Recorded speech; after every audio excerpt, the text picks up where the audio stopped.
Ya, dalam pemeriksaan sebagai terdakwa, Richard Eliezer Pudihang Lumiu menegaskan kembali bahwa ia diperintah Sambo untuk membunuh, bukan menghajar, sebagaimana yang disampaikan oleh pihak Verdi Sambo. Selain itu, kemarin hakim juga melakukan pemeriksaan setempat untuk mendalami kejadian peristiwa. Bagaimana nasib Richard di saat terdakwa lain memberikan keterangan yang berbeda dengan dirinya? Saya akan mengulasnya malam hari ini bersama dengan dua narasumber yang sudah bergabung. Ada Bung Roni Talapesi, kuasa hukum dari Richard Eliezer, dan juga Abdul Fikar Hajar, pakar hukum pidana dari Universitas Trisakti. Selamat malam, Bang Roni, Pak Fikar, apa kabar? Selamat malam. Saya langsung ke Bang Roni terlebih dahulu. Sekali lagi, klien Anda menegaskan bahwa Verdi Sambo memerintahkan untuk menembak dan ikut menembak Brigadir Yosua. Tapi keterangan ini kemudian berbeda dengan terdakwa yang lainnya. Bagaimana upaya Anda untuk membuktikan bahwa memang pernyataan Richard Eliezer ini betul Verdi Sambo melakukan perintah penembakan dan juga melakukan penembakan?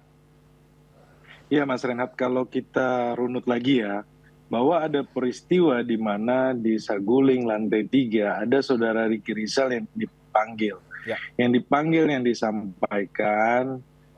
disampaikan bahwa kamu siap backup, kemudian kamu nanti kalau ada apa-apa kamu backup, kurang lebih seperti itu, dan ada perintah. Nah ini kita garis bawahi dulu perintah ya. Kemudian Ricky Rizal menyampaikan saya tidak berani, gitu.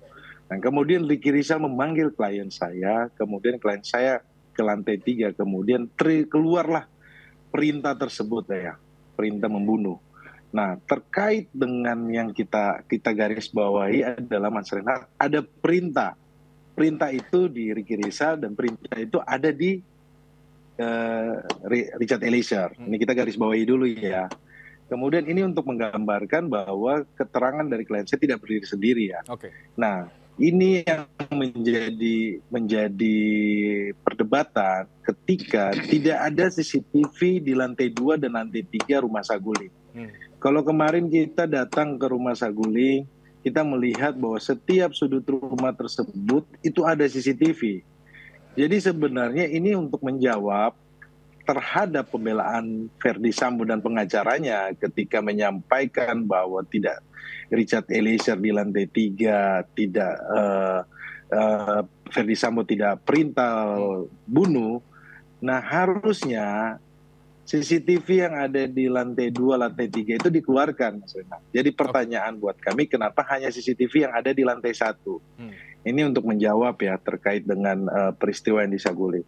Kemudian peristiwa yang ada di Duren 3 yang disampaikan oleh klien saya, itu juga pun ada keterangan Ricky Rizal yang mendengar bahwa jongkok ya. Kemudian Ricky Rizal menyampaikan bahwa dia tidak melihat karena ada panggilan. Nah, kemudian kalau keterangan dari Kuatmaruf adalah melihat saudara Verdi Sambo maju ke depan. Dan juga ditanyakan oleh majelis hakim waktu itu, kamu melihat tembak atau tidak? Kemudian saudara Kuatmaruf sampaikan bahwa saya terhalang oleh kaki. Ya. Yang sebenarnya kami meragukan keterangan para terdakwa ini. Tetapi begini Mas Renat, ini ada keterangan-keterangan yang bisa menjadi petunjuk sebenarnya bahwa keterangan dari Richard Eliezer ini berkesesuaian, jadi tidak berdiri sendiri, gitu loh. Nah ini supaya menjawab apa yang disampaikan bahwa Richard Eliezer berdiri sendiri terkait di lantai 3, lantai 3 dan rumah Duren 3. Tetapi keterangan Richard Eliezer yang mana yang tidak berdiri sendiri? Contohnya lantai 2 rumah Saguling.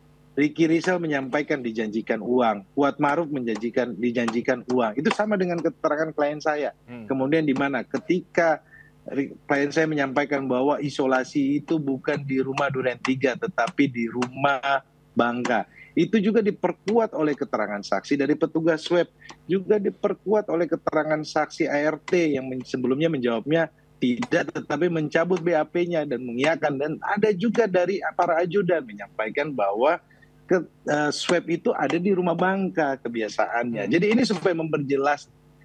Kemudian terkait keterangan, di mana lagi keterangan klien saya tidak berdiri sendiri.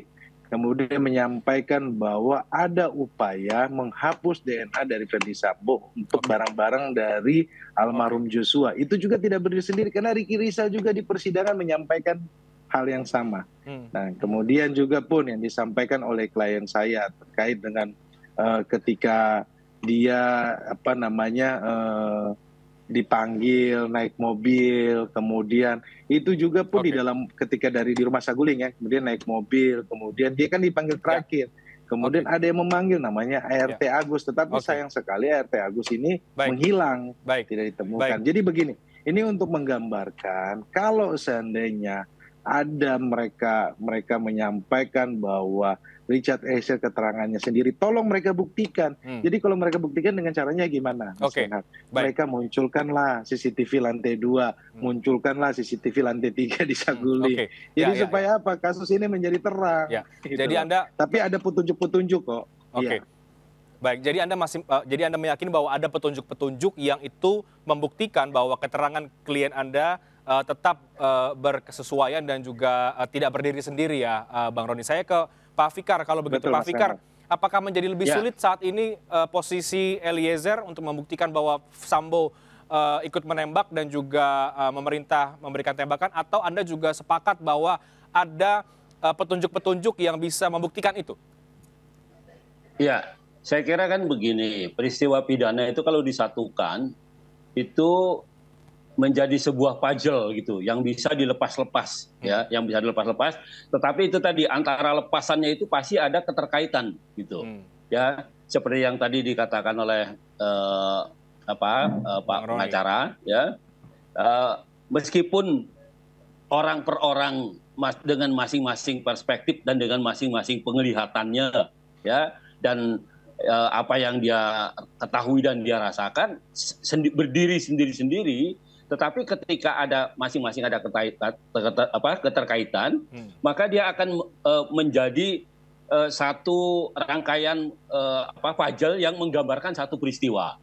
Nah, saya kira di situ itu persoalannya gitu. Oke. Jadi bisa jadi umpamanya keterangan Ricky Rijal itu berbeda dengan keterangan ini karena memang dia berada pada tempat yang berbeda meskipun pada waktu yang pertama gitu, pada waktu yang sama gitu ya, tapi pada tempat yang berbeda. Nah, karena itu tidak mengherankan gitu di dalam satu perkara pidana itu umpamanya ada saksi yang berbeda-beda, tetapi sebenarnya satu pengertian gitu, satu peristiwa yang dia lihat gitu, cuma penglihatannya yang berbeda-beda. Saya kira begitu. Oke, Pak Fikar, ketika kemarin hakim dalam tanda kutip turun gunung ya ke TKP, itu menurut Anda apakah bisa menguntungkan pihak Richard Eliezer seperti yang tadi disampaikan oleh Bang Roni ya, melihat langsung bagaimana lokasi TKP lantai 1, 2, dan 3, atau ini justru sebaliknya?